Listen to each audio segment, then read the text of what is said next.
नमस्कार मित्रों, और स्वागत है आपका मंत्र और कवच चैनल में। आज हम मंथन करना चाहेंगे कि किस कवच को पढ़ने से क्या फल प्राप्त हो रहा है या किस प्रकार का हमारा अनुभव रहा है। मैं आपके साथ कुछ भक्ति के भी अनुभव शेयर करना चाहूँगा। तो शुरुआत करते हैं कि इन 30 वर्षों में काफ़ी सारे देवी देवताओं के मैंने कवच पढ़े हैं, पठन किया है, मंत्र का जाप किया है, भक्ति भी की है। परंतु एक बात स्पष्ट है कि अगर आप किसी भी देवी देवता की भक्ति करना चाहते हैं तो आपको किसी एक को पकड़कर ही आगे बढ़ना होता है। सभी देवी देवताओं की भक्ति एक साथ करना कठिन काम है, असंभव नहीं है, संभव है, परंतु उसमें आपको काफ़ी भावना और भक्ति की ज़रूरत पड़ती है। आप किसी भी देवी देवता की भक्ति करें, कवच का पाठ करें, आपको उसका फल निश्चित ही मिलेगा। 101% ज़रूर आपको उसका फल मिलेगा।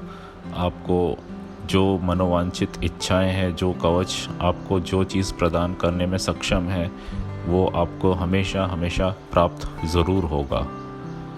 परंतु आप अगर उस देवी देवता की पूजा करना बंद कर देते हैं तो आपके ये सारे लाभ धीरे धीरे ख़त्म होने चालू हो जाते हैं।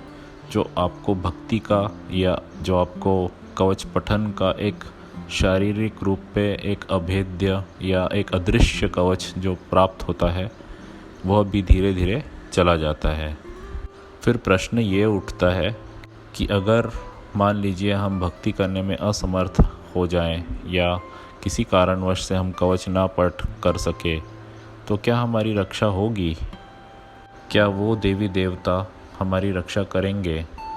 महाभारत का एक प्रसिद्ध कांड है जहाँ पर भगवान श्री कृष्ण अर्जुन को उनके रथ से युद्ध के बाद उतरने के लिए कहते हैं और फिर कहते हैं कि मैं हनुमान जी का आह्वान करता हूँ, और वे हनुमान जी को अर्जुन के रथ से बाहर निकालते हैं।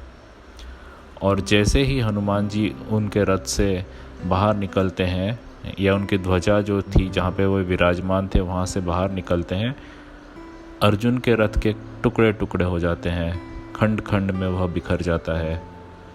इस चीज़ से हम क्या सीख ले सकते हैं? जब तक कि हनुमान जी उस रथ पर विराजमान थे, वे उस रथ की रक्षा कर रहे थे। अदृश्य रूप में वे एक प्रकार का कवच बनाकर अर्जुन की रक्षा कर रहे थे। जो भी घातक अस्त्र शस्त्र थे उन सभी से अर्जुन की रक्षा हो रही थी। परंतु जिस प्रकार से जैसे ही हनुमान जी उधर से निकल गए तो वह कवच नष्ट हो गया, और उसी प्रकार से वह रथ भी नष्ट हो गया। ठीक इसी प्रकार से अगर हम भक्ति करते हैं किसी देवी देवता की और वह छोड़ देते हैं, तो जब तक हम भक्ति कर रहे हैं, जब तक हम कवच का पाठ कर रहे हैं, हमारी रक्षा होती है। परंतु जिस दिन हमने उसे छोड़ दिया, हमारी रक्षा होना कम कम होके एक समय ऐसा आता है जब वह ख़त्म हो जाती है। वे जब तक ही टिकी रहती है जब तक आपकी भक्ति और पुण्य उस देवी देवता के प्रति सुदृढ़ रहते हैं। प्रश्न ये आता है कि अब इस प्रकार की चीज़ से हम क्या करें, हम आगे जाएं तो कैसे जाएं, क्या किया जाए? उसका उत्तर है 2 चीज़। पहली चीज़ तो ये है कि आपने अगर किसी भी देवी देवता का कवच पठन करना स्वीकार किया है, भक्ति स्वीकार की है, तो वह आप आजन्म करें। जाप वगैरह मंत्र का जो है वो निरंतर करते रहे। नाम जप जो ऐसा है, एक मंत्र आप लेके वे दिन रात आप कभी भी जप कर सकते हो। उसके लिए कोई रूल्स नहीं है, कोई नियम नहीं है। आप जब चाहें तब उसका पठन कर सकते हैं। तो इस प्रकार से वह देवी देवता की कृपा आपके ऊपर हमेशा बनती रहेगी।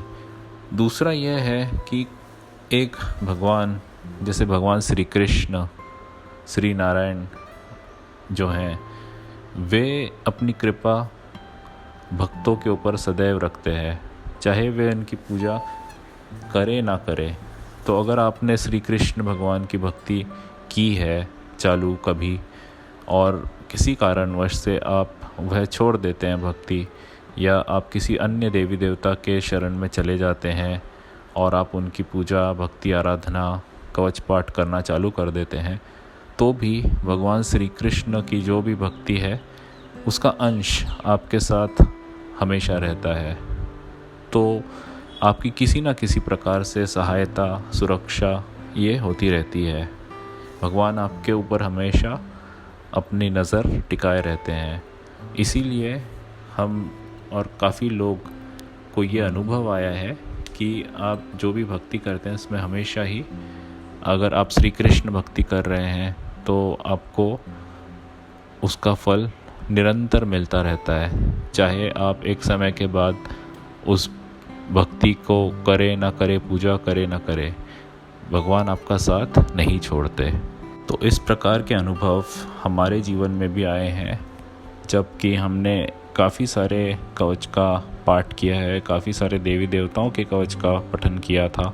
हमें जो भी चीज़ें उससे प्राप्त करनी थी वे तुरंत मिल गई, और अगर हमने उन कवच का पठन बंद किया तो वह चीज़ें फिर नष्ट हो गई या हमसे दूर चली गई।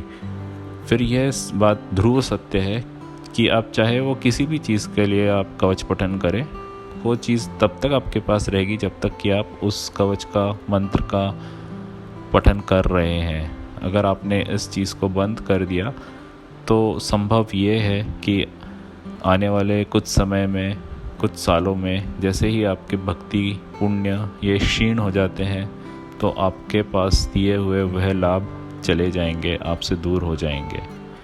इसीलिए मैं अनुरोध करूँगा कि आप सभी भक्तजन हमेशा ही भक्ति किया करें अपने इष्ट देवी देवता की, और किसी न किसी माध्यम में, अगर आप कवच नहीं कर रहे हैं तो मंत्र जाप करें, नाम मंत्र जाप करें। ये चीज़ हमेशा करती रहनी चाहिए, निरंतर होती रहनी चाहिए, ताकि आपके पुण्य, आपकी भक्ति अपने देवी देवता के प्रति टिकी रहे, बनी रहे, और आपको उस सब चीज़ का लाभ प्राप्त होता रहे।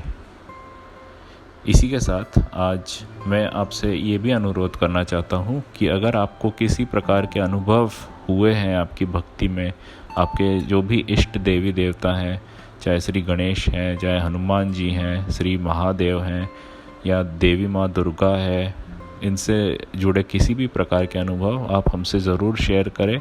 कमेंट बॉक्स में लिख भेजें, हमें आपके अनुभव का इंतज़ार रहेगा। तो आज के लिए बस इतना ही, आपसे विदा लेते हैं। अगर आपको हमारे चैनल का कंटेंट अच्छा लगता है तो कृपया कर इस चैनल को लाइक, शेयर और सब्सक्राइब ज़रूर करें। बेल आइकन को ज़रूर बजाएं ताकि ये हमारा वीडियो लाइक हो जाए। धन्यवाद।